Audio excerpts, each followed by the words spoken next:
Students, आज जो topic हम डिस्कस करेंगे वो है comparison of acidic strength of carboxylic acid, alcohol, phenol and water.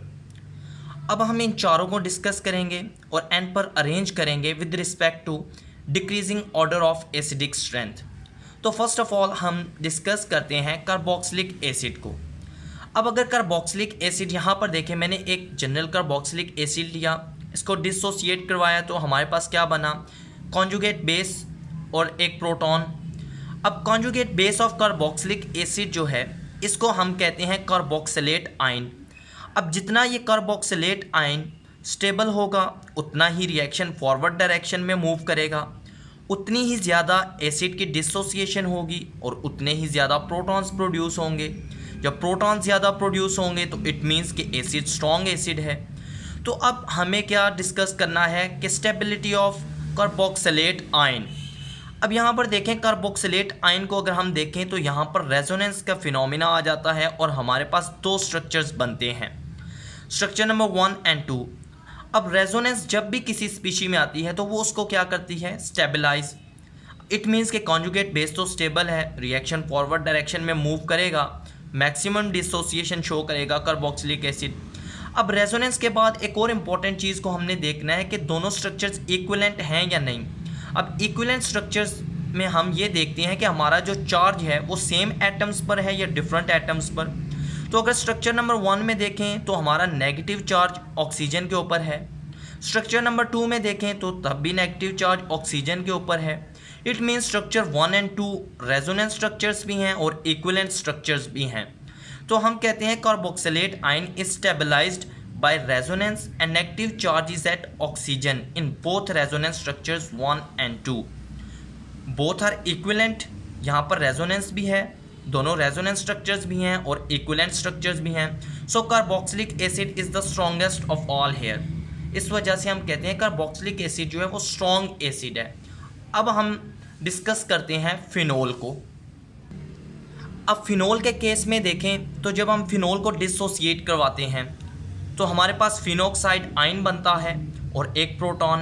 अब फिनोक्साइड आयन जो है ये कॉन्जुगेट बेस ऑफ फिनोल है। अब सेम कॉन्सेप्ट के फिनोक्साइड आयन की स्टेबिलिटी पे एसिडिटी ऑफ फिनोल डिपेंड करेगी। अब फिनोक्साइड आयन के जब हम देखें तो हमारे पास 5 रेजोनेंस स्ट्रक्चर्स बनते हैं। अब 5 रेजोनेंस स्ट्रक्चर्स का क्या मतलब कि यहाँ पर भी रेजोनेंस आ चुका है और रेजोनेंस जब भी किसी स्पीशी में आता है तो उसको क्या करता है, स्टेबलाइज। इट मीन्स कि अब हमारे पास फिनोक्साइड आयन भी स्टेबल होगा। अब देखें यहाँ पर तो यहाँ पर हमारे पास 5 स्ट्रक्चर्स रेजोनेंस स्ट्रक्चर्स बन रहे हैं। लेकिन मैंने क्या कहा था कि रेजोनेंस के बाद हमने देखना है क्या हमारे पास स्ट्रक्चर्स इक्विवेलेंट हैं या नहीं, क्योंकि सेकंड इंपॉर्टेंट चीज़ ये भी है। तो इसमें अगर हम लोग देखें तो हमारे पास स्ट्रक्चर नंबर 2, 3 एंड 4 ये स्ट्रक्चर्स डिफरेंट हैं दैन स्ट्रक्चर नंबर 1 एंड 5, क्योंकि 1 एंड 5 में नेगेटिव चार्ज ऑक्सीजन एटम के ऊपर है, मोर इलेक्ट्रोनेगेटिव एटम के ऊपर। लेकिन स्ट्रक्चर 2, 3 एंड 4 में नेगेटिव चार्ज रिंग के कार्बन के ऊपर है। इट मीन्स के रेजोनेंस का फिनोमिना तो है जो फिनोक्साइड आयन को स्टेबलाइज करेगा और फिनोल की डिसोसिएशन को ज़्यादा करेगा। बट ये स्ट्रक्चर्स 5 के 5 स्ट्रक्चर्स इक्विवेलेंट नहीं हैं, क्योंकि यहाँ पर हमारे पास चार्ज सेम नहीं, ऑल एटम्स पर, सब स्ट्रक्चर्स में चार्ज जो है वो सेम एटम पर नहीं।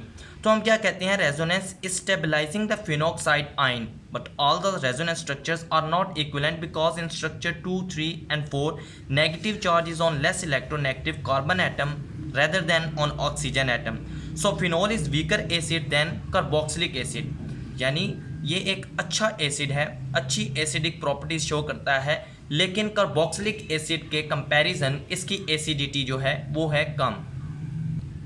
तो अब हम डिस्कस करते हैं फिनोल और वाटर, अल्कोहल और वाटर की एसिडिटी को।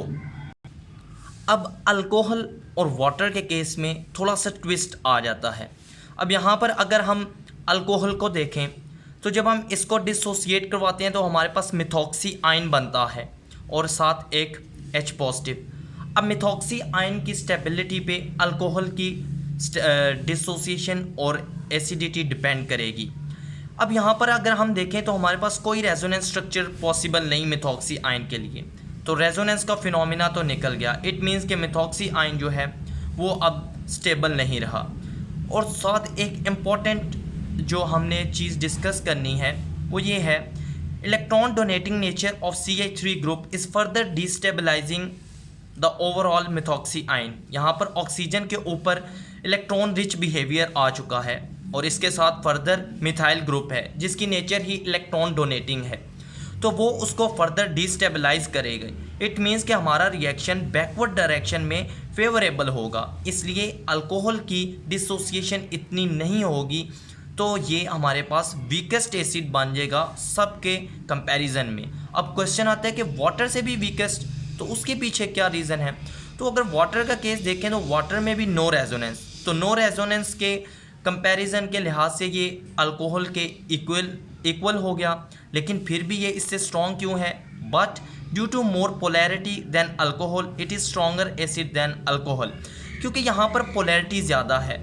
यहाँ पर अगर OH नेगेटिव ग्रुप प्रोड्यूस होता है तो उसको डिस्टेबलाइज करने के लिए उसके साथ कोई इलेक्ट्रॉन डोनेटिंग ग्रुप नहीं होगा, जिस तरह के अल्कोहल के केस में था। तो इस रिस्पेक्ट में वाटर अल्कोहल से ज़्यादा एसिडिक है।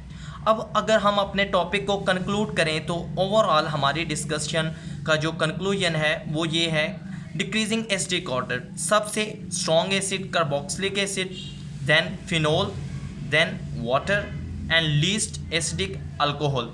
होप सो आपको वीडियो पसंद आई होगी। अगर अभी तक आपने हमारा चैनल सब्सक्राइब नहीं किया तो सब्सक्राइब करें, लाइक करें एंड कमेंट करें। मिलते हैं नेक्स्ट वीडियो में फर्दर टॉपिक्स एंड डिस्कशन के साथ।